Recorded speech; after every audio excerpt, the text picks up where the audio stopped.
Panahon na ng pagbabago, dahil sa ito ay kinakailangan tayo na magtulong-tulong na maunlarin ang mahal natin ngayon.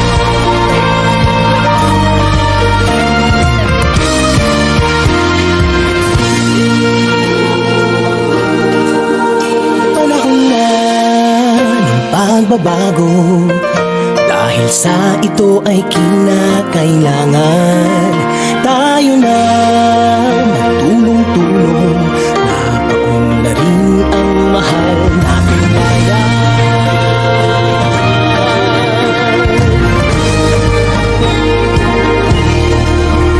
Panahon na ng pagbabago, ay ayos ang mga dapat ayusin.